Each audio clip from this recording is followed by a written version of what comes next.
ಮಕ್ಕಳೇ, ನಿಮ್ಮಲ್ಲಿ ಯಾರಾದರೂ ಈ ವಿಡಿಯೋನ ಮೊದಲು ನೋಡ್ತಿದ್ದೀರಾ, ಇನ್ನೂ ಪರೀಕ್ಷೆ ಬರೆದಿಲ್ಲ ಅಂದರೆ ಮೊದಲು ಪರೀಕ್ಷೆಯನ್ನು ಅಟೆಂಡ್ ಮಾಡಿ.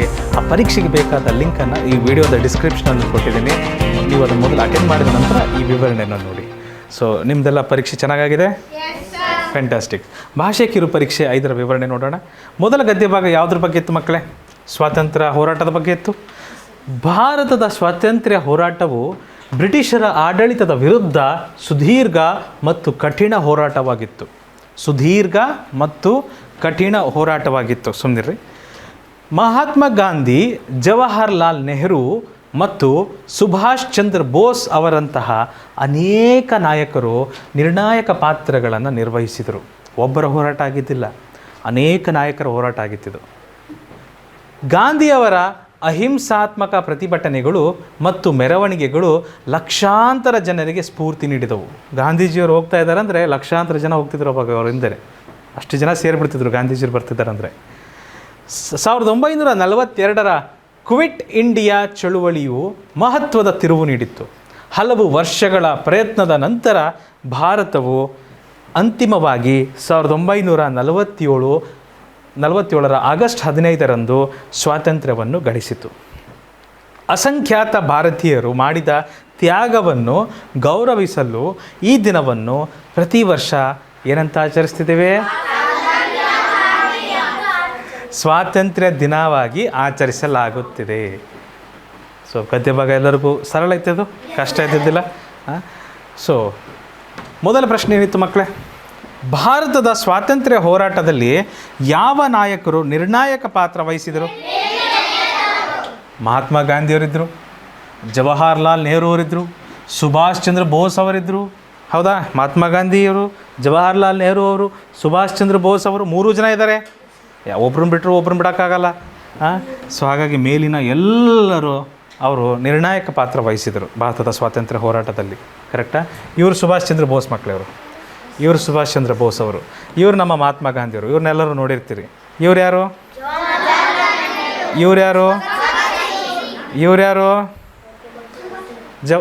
ಲಾಲ್ ಬಹದ್ದೂರ್ ಶಾಸ್ತ್ರಿ ಅವರ ಹೆಸರು. ಭಗತ್ ಸಿಂಗ್, ರಾಜ್ಗುರು, ಸುಖದೇವ್ ಒಂದು ನಾಟಕ ಮಾಡಿದ್ವಿ, ನೆನಪಿದೆ? ಗುಡ್. ಯಾವ ವರ್ಷದಲ್ಲಿ ಕ್ವಿಟ್ ಇಂಡಿಯಾ ಚಳುವಳಿ ನಡೆಯಿತು? ಕೊಟ್ಟಿದ್ದಾರೆ. 1942ರ ಕ್ವಿಟ್ ಇಂಡಿಯಾ ಚಳುವಳಿ ಅಂತ ಕೊಟ್ಟಿದ್ದಾರೆ. ಸೊ ಯಾವ ಇಸ್ವಿಯಲ್ಲಿ ನಡೀತಪ್ಪ ಅದು? ಭಾರತ ಬಿಟ್ಟು ತೊಲಗಿ. ಕ್ವಿಟ್ ಇಂಡಿಯಾ ಅಂದರೆ ಭಾರತ ಬಿಟ್ಟು ತೊಲಗಿ ಚಳುವಳಿ ಅದು. ಭಾಳ ಜನ ಸೇರಿ ಮಾಡಿದಂತಹ ಒಂದು ಚಳುವಳಿ ಅದು.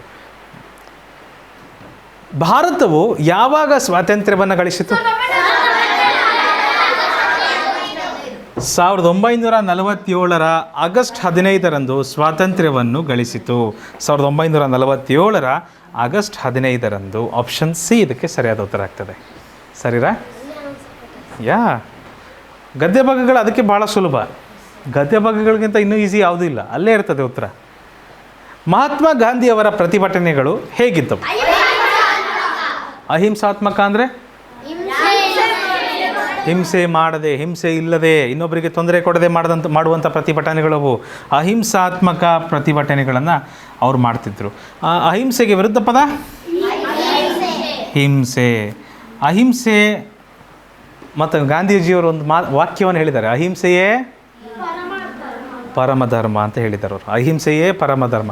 ಮತ್ತು ಮಕ್ಕಳು ಹಿಂದೊಂದು ಸರಿ ಬೌದ್ಧ ಧರ್ಮ, ಜೈನ ಧರ್ಮದಲ್ಲೂ ಅಹಿಂಸೆ ಬಗ್ಗೆನೇ ಅಲ್ಲಿ ಪ್ರತಿಪಾದನೆ ಮಾಡಿದ್ರಲ್ವಾ? ಆ ಧರ್ಮಗಳಲ್ಲೂ ಅಹಿಂಸೆ ಬಗ್ಗೆ ಭಾಳ ಪ್ರತಿಪಾದನೆ ಮಾಡಿದರು. ಅಹಿಂಸೆನ ಪದ ಹಿಂದೆನೂ ಸಹ ಬಂದಿತ್ತು ನಮಗೆ. ಸ್ವಾತಂತ್ರ್ಯ ದಿನವನ್ನು ಏಕೆ ಆಚರಿಸಲಾಗುತ್ತದೆ? ಭಾರತೀಯರ ತ್ಯಾಗವನ್ನು ಗೌರವಿಸಲು. ಅಸಂಖ್ಯಾತ ಭಾರತೀಯರು ಮಾಡಿದ ತ್ಯಾಗವನ್ನು ಗೌರವಿಸಲು ಈ ದಿನವನ್ನು ಪ್ರತಿ ವರ್ಷ ಸ್ವಾತಂತ್ರ್ಯ ದಿನವಾಗಿ ಆಚರಿಸಲಾಗುತ್ತದೆ. ಆಪ್ಷನ್ ಸಿ ಇದಕ್ಕೆ ಸರಿಯಾದ ಉತ್ತರ. ಆಪ್ಷನ್ ಸಿ ಇದಕ್ಕೆ ಸರಿಯಾದ ಉತ್ತರ. ನೆಕ್ಸ್ಟ್ ಹೋಗೋಣ. ಭಾಳ ಇದ್ದಾರಪ್ಪ, ಭಾಳ ಜನ ಇದ್ದಾರೆ. ಅಸಂಖ್ಯಾತರಿದ್ದಾರೆ. ಹನುಮಂತು, ಅಸಂಖ್ಯಾತರಿದ್ದಾರೆ. ನಾವು ಕೆಲವ್ರ ಬಗ್ಗೆ ಅಷ್ಟೇ ನಮ್ಮ ಇತಿಹಾಸದ ಪುಟಗಳಲ್ಲಿ ನೋಡ್ತಾ ಇದ್ದೀವಿ. ಎಷ್ಟೋ ಜನರ ಹೆಸರುಗಳನ್ನು ಸಹ ದಾಖಲಿಸೋಕ್ಕಾಗಲಿಲ್ಲ. ಎಷ್ಟೋ ಜನ ಪ್ರಾಣ ತೆತ್ತಿ ಹೋಗಿದ್ದಾರೆ ಸ್ವಾತಂತ್ರ್ಯ ಪಡೆಯೋಕ್ಕೋಸ್ಕರ. ಗದ್ಯ ಭಾಗ 2 ಭಾರತದ ಸಂವಿಧಾನದ ಬಗ್ಗೆ ಇತ್ತು ಮಕ್ಕಳೇ. ಭಾರತದ ಸಂವಿಧಾನ ಒಂದು ಸರಿ ಸಂವಿಧಾನದ ಬಗ್ಗೆ ಬಂದಿತ್ತು, ಕ್ಲಾಸಲ್ಲೂ ಸಹ ಚರ್ಚೆ ಆಗಿತ್ತು. ಸಂವಿಧಾನ ಅಂದ್ರೇನು? ಮಾನವನ ಹಕ್ಕುಗಳು, ಕರ್ತವ್ಯಗಳು ಸಮಾನತೆ, ಎಲ್ಲವನ್ನು ಒಳಗೊಂಡಂಥ ಒಂದು ಕರಡಿದೆ, ಅದಕ್ಕೆ ಸಂವಿಧಾನ ಅಂತೀವಿ. ಆ ನೆಲದ ಸರ್ವೋಚ್ಚ ಇದು ಕಾನೂನು, ನಮ್ಮ ದೇಶದ ಸರ್ವೋಚ್ಚ ಕಾನೂನು ಸಂವಿಧಾನದಲ್ಲಿದೆ. ಸಂವಿಧಾನಕ್ಕೆ ತಪ್ಪಾಗಿ ಯಾರೂ ನಡ್ಕೊಳ್ಬಾರ್ದು, ಸಂವಿಧಾನಕ್ಕೆ ತಪ್ಪಾಗಿ ಯಾರು ಯೋಚನೆಯೂ ಸಹ ಮಾಡಬಾರ್ದು. ಅಷ್ಟು ಚೆನ್ನಾಗಿ ಬರೆದಿದ್ದಾರೆ ಸಂವಿಧಾನನ. ಬರೀ ಓದೋಣ ಸಂವಿಧಾನದ ಬಗ್ಗೆ. ಭಾರತದ ಸಂವಿಧಾನವು ಭಾರತದ ಸರ್ವೋಚ್ಚ ಕಾನೂನಾಗಿದೆ. ಸರ್ವೋಚ್ಚ ಅಂದರೆ ಸರ್ವೋಚ್ಚ ಕಾನೂನು ಅಂದರೆ ಕ್ಲಾಸಲ್ಲಿ ಟೀಚರ್ ಏನಾರು ಹೇಳ್ತಾರೆ ಆಯಿತಾ, ಟೀಚರ್ಗಿಂತ ಜಾಸ್ತಿ ಅಧಿಕಾರ ಪ್ರಿನ್ಸಿಪಲ್ಗಿರುತ್ತೆ. ಪ್ರಿನ್ಸಿಪಲ್ಲೇ ಸರ್ವೋಚ್ಚ ಅಧಿಕಾರಿ ಸ್ಕೂಲಲ್ಲಿ, ಹೌದಾ? ಹಾಗೆ ಕಾನೂನುಗಳಲ್ಲಿ ಸರ್ವೋಚ್ಚ ಕಾನೂನು ಯಾರು? ಸಂವಿಧಾನ. ಅದರ ಮೇಲೆ ಇನ್ಯಾವುದೂ ಇಲ್ಲ, ಅದರ ಮೇಲೆ ಇನ್ಯಾವುದೂ ಇಲ್ಲ. ಸರ್ವೋಚ್ಚ ಕಾನೂನಾಗಿದೆ.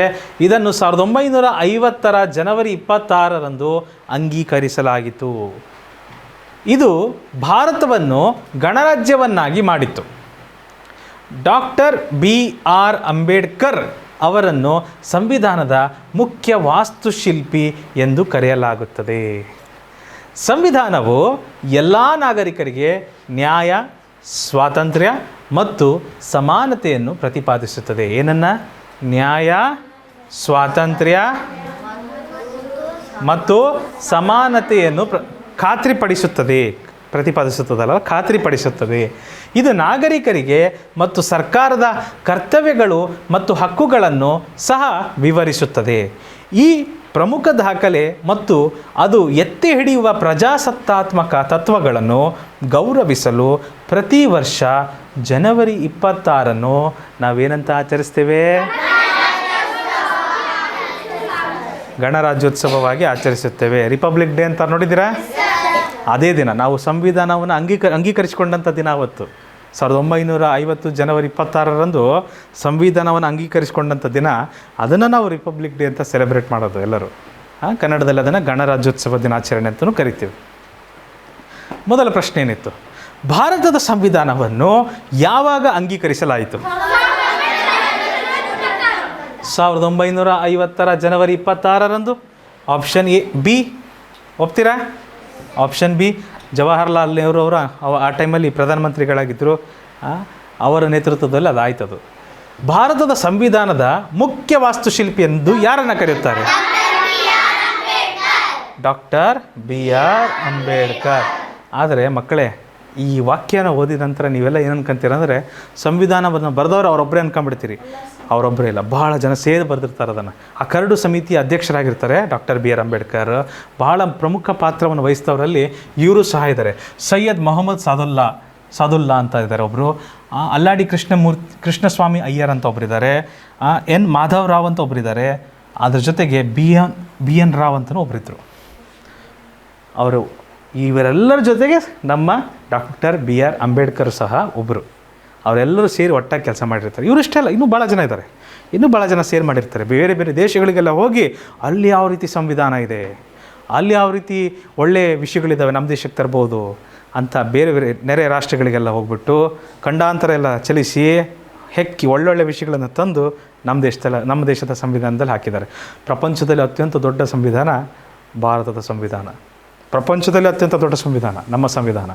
ಅಷ್ಟು ವಿಷಯಗಳನ್ನು ಅದರಲ್ಲಿ ತುಂಬಿದ್ದಾರೆ. ಭಾರತದ ಸಂವಿಧಾನವು ಏನನ್ನು ಖಾತ್ರಿಪಡಿಸುತ್ತದೆ? ಏನನ್ನು ಖಾತ್ರಿಪಡಿಸುತ್ತದೆ? ನ್ಯಾಯ, ಸ್ವಾತಂತ್ರ್ಯ ಮತ್ತು ಸಮಾನತೆಯನ್ನು ಖಾತ್ರಿಪಡಿಸುತ್ತದೆ. ಆಪ್ಷನ್ ಎ ಇದಕ್ಕೆ ಸರಿಯಾದ ಉತ್ತರ. ನಮ್ಮ ಸಂವಿಧಾನದ ಪೀಠಿಕೆನ ಓದಬೇಕು ಮಕ್ಕಳೇ. ನೀವು ಯಾವಾಗಾದರೂ ಸಮಯ ಸಿಕ್ಕಾಗ ಸಂವಿಧಾನದ ಪೀಠಿಕೆನ ಪ್ರತಿಯೊಬ್ಬರು ಓದಬೇಕು. ಇಲ್ಲೂ ಸಹ ಬರೆದಿದ್ದಾರೆ, ನ್ಯಾಯ, ಸ್ವಾತಂತ್ರ್ಯ ಮತ್ತು ಸಮಾನತೆ ಇಲ್ಲೇ ಇದೆ. ಸ್ವಾತಂತ್ರ್ಯ ಮತ್ತು ಸಮಾನತೆ ಇವನು ಸಹ ಇದು ಖಾತ್ರಿಪಡಿಸ್ತದೆ. ಅದಷ್ಟೇ ಅಲ್ಲದೆ ಒಂದು ಸರಿ ಓದ್ಬಿಡ್ಲಾ? ಒಂದು ಸರಿ. ಭಾರತದ ಜನತೆಯಾದ ನಾವು ಭಾರತವನ್ನು ಸಾರ್ವಭೌಮ, ಸಮಾಜವಾದಿ, ಧರ್ಮ ನಿರಪೇಕ್ಷ, ಪ್ರಜಾಸತ್ತಾತ್ಮಕ ರಾಜ್ಯವನ್ನಾಗಿ ರೂಪಿಸುವುದಕ್ಕಾಗಿ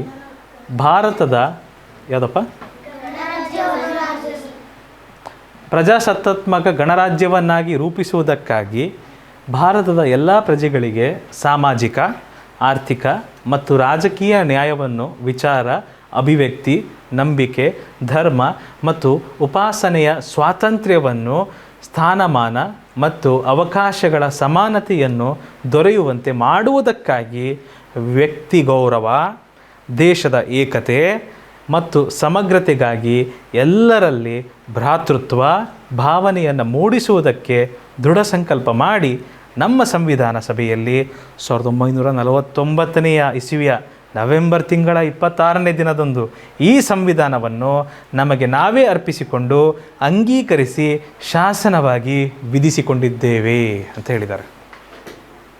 ಇಷ್ಟು ವಿಷಯಗಳು ಅಂದರೆ ಇದು ಒಂದು ಇದ್ದಂಗೆ ಪೀಠಿಕೆ ಅಷ್ಟೇ.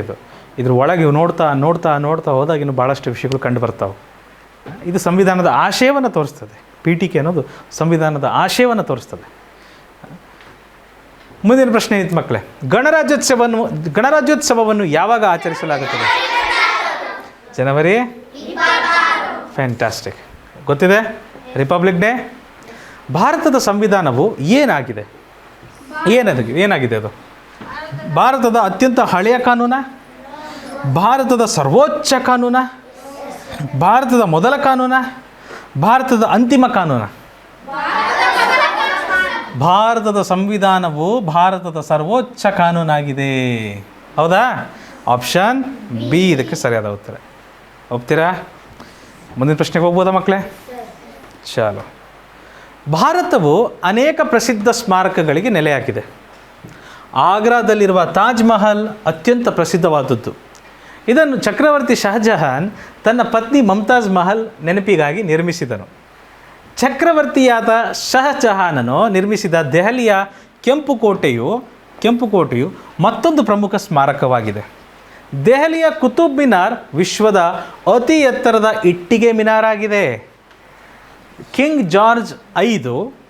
ಜಾರ್ಜ್ ಐದು ಮತ್ತು ಕ್ವೀನ್ ಮೇರಿ ಅವರ ಭೇಟಿಯ ನೆನಪಿಗಾಗಿ ಮುಂಬೈನ ಗೇಟ್ವೇ ಆಫ್ ಇಂಡಿಯಾವನ್ನು ನಿರ್ಮಿಸಲಾಯಿತು.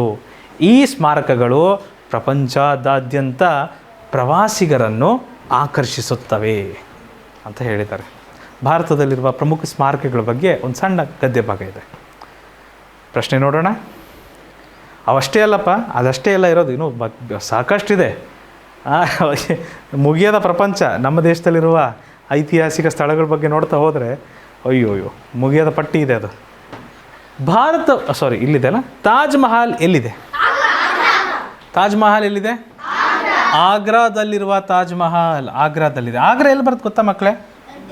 ಯಾವ ರಾಜ್ಯದಲ್ಲಿ ಬರುತ್ತೆ? ಡೆಲ್ಲಿ ಹತ್ರ ಬರುತ್ತೆ, ಪರವಾಗಿಲ್ಲ. ಉತ್ತರ ಪ್ರದೇಶ ಆಯಿತಾ? ಉತ್ತರ ಪ್ರದೇಶದ ಆಗ್ರಾ ಜಿಲ್ಲೆ ಇಲ್ಲಿ ಬರುತ್ತೆ ನೋಡ್ರಿ, ಈ ಜಾಗದಲ್ಲಿದೆ. ಸರಿ, ನಮ್ಮದೆಲ್ಲಿದೆ? ಕರ್ನಾಟಕ. ನಮ್ಮ ಪ್ರೀತಿಯ ಕರ್ನಾಟಕ, ಸುಂದರ ಕರ್ನಾಟಕ ಎಲ್ಲಿದೆ ನೋಡ್ರಿ, ಇಲ್ಲಿದೆ ನಮ್ಮ ಕರ್ನಾಟಕ. ನೀವೇನಾದರೂ ತಾಜ್ ಮಹಲ್ ನೋಡೋಕ್ಕೆ ಹೋಗ್ಬೇಕಂದ್ರೆ ಇಲ್ಲಿಂದ ಟ್ರೈನ್ ಮೂಲಕ ಹೋಗ್ಬೋದು, ಇಲ್ಲ ಫ್ಲೈಟಿಗೂ ಹೋಗ್ಬೋದು. ಓಕೆ. ತಾಜ್ ಮಹಲನ್ನು ಯಾರು ನಿರ್ಮಿಸಿದರು? ಶಹಜಹಾನ್ ತಾಜ್ ಮಹಲನ್ನು ನಿರ್ಮಿಸಿದ್ದು. ಆಪ್ಷನ್ ಸಿ ಇದಕ್ಕೆ ಸರಿಯಾದ ಉತ್ತರ. ಶಹಜಹಾನ್ ಅವ್ರು ನೋಡೋಕೆ ಈ ಥರ ಇದ್ದರು. ಪೇಂಟಿಂಗ್ ಅಷ್ಟೇ ಇರೋದು ಅವ್ರದ್ದು ಫೋಟೋಗ್ರಾಫ್ಸ್ ಇಲ್ಲ. ಆ ಟೈಮಲ್ಲಿ ಕ್ಯಾಮ್ರಾಗಳು ಇದ್ದಿದ್ದಿಲ್ಲ, ಇನ್ನೂ ಕಂಡುಹಿಡಿದಿದ್ದಿಲ್ಲ ಯಾರು ಅದನ್ನು. ದೆಹಲಿಯ ಕೆಂಪು ಕೋಟೆನ ಯಾರು ನಿರ್ಮಿಸಿದ್ದು? ಈ ಚಿತ್ರ ನೋಡಿದ್ದೀರಾ ಮಕ್ಕಳೇ? ಇದು ದೆಹಲಿಯ ಕೆಂಪು ಕೋಟೆ. ನೆಹರು ಅವರು ಸಹ ಇದ್ರ ಮುಂದೆ ನಿಂತಿದ್ರು ಒಂದು ಚಿತ್ರದಲ್ಲಿ. ನೋಡಿದ್ರೆ ಕೆಂಪು ಕೋಟೆ ಮೇಲೆ ನಿಂತು ಇದೇ ಕೆಂಪು ಕೋಟೆ ಮೇಲೆ ನಿಂತಿದ್ದಾರೆ ಅವರು. ಇದು ನೆನ್ಪಿಟ್ಕೊಳ್ಳಪ್ಪ, ಆಯಿತಾ? ಅದು ನೆನಪಿರುತ್ತದು.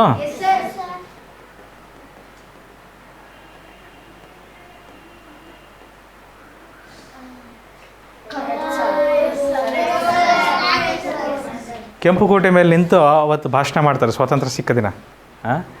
ದೆಹಲಿಯ ಕೆಂಪು ಕೋಟೆಯನ್ನು ಯಾರು ನಿರ್ಮಿಸಿದರು?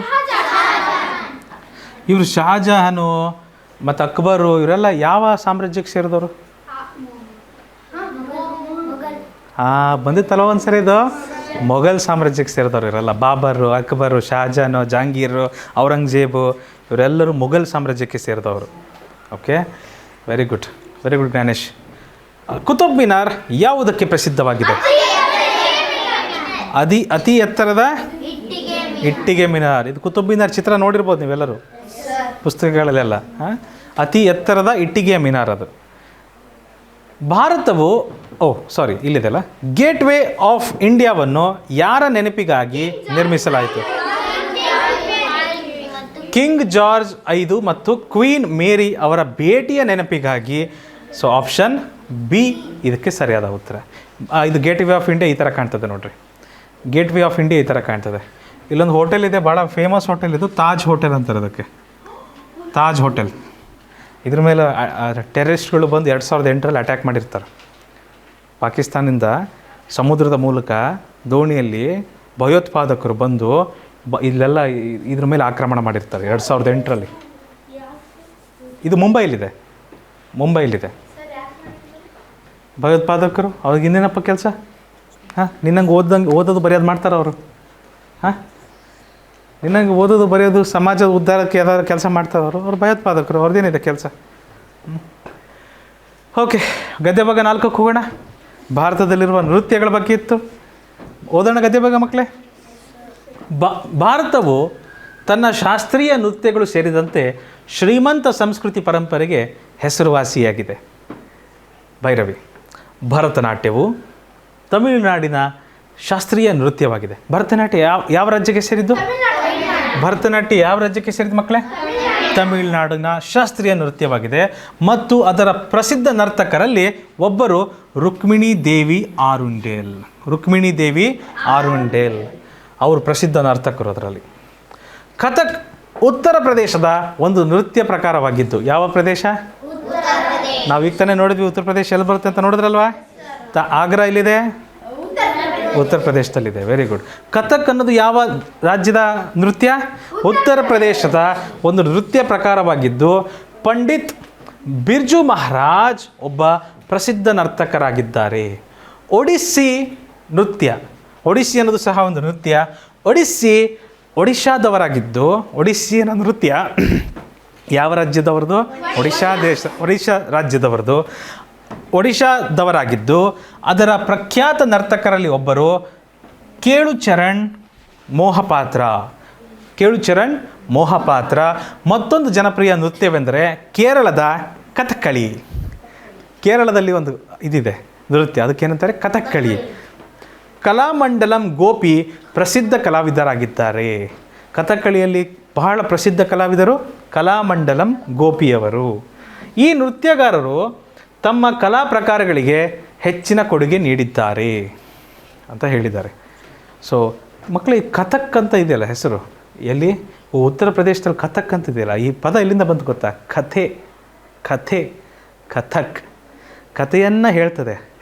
ಡ್ಯಾನ್ಸ್ ಮೂಲಕ, ಹಾಡು ಮತ್ತು ನೃತ್ಯದ ಮೂಲಕ ಒಂದು ಕಥೆಯನ್ನು ಹೇಳ್ತದೆ. ಅದಕ್ಕೆ ನಾಟ್ಯಕ್ಕೆ, ಆ ನೃತ್ಯಕ್ಕೆ ಏನಂತ ಹೆಸರು ಕೊಟ್ಟಿದ್ದಾರೆ? ಕಥಕ್. ಹೇಗಿದೆ ನೋಡ್ರಿ ಹೆಸರು. ಮೊದಲ ಪ್ರಶ್ನೆ ಏನಿದೆ? ಭರತನಾಟ್ಯವು ಯಾವ ರಾಜ್ಯದ ಶಾಸ್ತ್ರೀಯ ನೃತ್ಯವಾಗಿದೆ? ತಮಿಳುನಾಡು. ನೋಡಿರ್ಬೋದು ಈ ರೀತಿ ಭರತನಾಟ್ಯನ ಮಾಡ್ತಿರೋದನ್ನ ಟಿ ವಿಗಳಲ್ಲಿ, ಚಲನಚಿತ್ರಗಳಲ್ಲಿ. ಕಥಕ್ ನೃತ್ಯ ಪ್ರಕಾರವು ಭಾರತದ ಯಾವ ಭಾಗದಿಂದ ಬಂದಿದೆ? ಉತ್ತರ ಪ್ರದೇಶದಿಂದ ಬಂದಿದೆ. ಕಥಕ್ನಲ್ಲಿ ಈ ಥರ ಉಡುಗೆನ ಹಾಕ್ತಾರೆ ಮತ್ತು ಈ ಥರ ಉಡುಗೆ ತೊಟ್ಟು ನೃತ್ಯ ಮಾಡ್ತಾರೆ ಕಥಕ್ ಡ್ಯಾನ್ಸ್. ಅವರು ಕಥಕ್ ಡ್ಯಾನ್ಸ್ ಯಾರು ಮಾಡ್ತಾರೆ? ಅವರು. ಒಡಿಸ್ಸಿ ನೃತ್ಯದ ಪ್ರಖ್ಯಾತ ನರ್ತಕರು ಯಾರು? ಅಲ್ಲ, ಒಡಿಶಾದವರದ್ದಾಗಿದ್ದು ಅದರ ಪ್ರಖ್ಯಾತ ನರ್ತಕರಲ್ಲಿ ಒಬ್ಬರು ಕೇಳುಚರಣ್ ಮೊಹಪಾತ್ರ. ಇವರೇ ಕೇಳುಚರಣ್ ಮೊಹಪಾತ್ರ. ನಮ್ಮ ಎಲ್ಲಪ್ಪರು ಮಾಡ್ತಾರೆ ಆ ಥರ, ತೋರಿಸ್ತೀನಿ ಆಮೇಲೆ. ಕೇಳುಚರಣ್ ಮೊಹಪಾತ್ರದವರು, ಅವರು ಪ್ರಖ್ಯಾತ ನರ್ತಕರು, ಒಡಿಸ್ಸಿ ನರ್ತನೆ. ಒಂದ್ಸರಿ ಮಾಡಿದರು ಹಿಂಗೆ, ನಮ್ಮ ಎಲ್ಲಪ್ಪರು ಇದೇ ಥರ ಮಾಡ್ತಾರೆ. ತೋರಿಸ್ತೀನಿ ಒಂದ್ಸರಿ ಆಮೇಲೆ. ಕಥಕ್ಕಳಿ ನೃತ್ಯವು ಯಾವ ರಾಜ್ಯದಿಂದ ಬಂದಿದೆ? ಕಥಕ್ಕಳಿ ಕೇರಳದ ಕಥಕ್ಕಳಿ ಇದೆ. ಸೊ ಇದಕ್ಕೆ ಸರಿಯಾದ ಉತ್ತರ ಆಪ್ಷನ್ ಎ. ಕಥಕ್ಕಳಿನ ಈ ಥರ ಡ್ಯಾನ್ಸ್ ಮಾಡ್ತಾರೆ ಕಥಕ್ಕಳಿ. ಯಕ್ಷಗಾನ ನೋಡ್ದಂಗೆ ಆಗ್ತದೆ ನೋಡಿದ್ರೆ, ಹೌದಾ? ಸ್ವಲ್ಪ ಸಣ್ಣ ಪುಟ್ಟ ವ್ಯತ್ಯಾಸಗಳಿದ್ದಾವೆ, ಬಟ್ ನೋಡೋಕ್ಕೆ ಹೆಚ್ಚು ಕಮ್ಮಿ ಯಕ್ಷಗಾನ ನೋಡ್ದಂಗೆ ಆಗ್ತದೆ. ನಮ್ಮ ಕರ್ನಾಟಕದಲ್ಲಿ ಈ ಕರಾವಳಿ ಪ್ರದೇಶದಲ್ಲೆಲ್ಲ ಯಕ್ಷಗಾನ ನೃತ್ಯ ಮಾಡ್ತಾರೆ. ಯಾವ ನೃತ್ಯಗಾರರು ಕಥಕ್ ನೃತ್ಯಕ್ಕೆ ಪ್ರಸಿದ್ಧರಾಗಿದ್ದಾರೆ?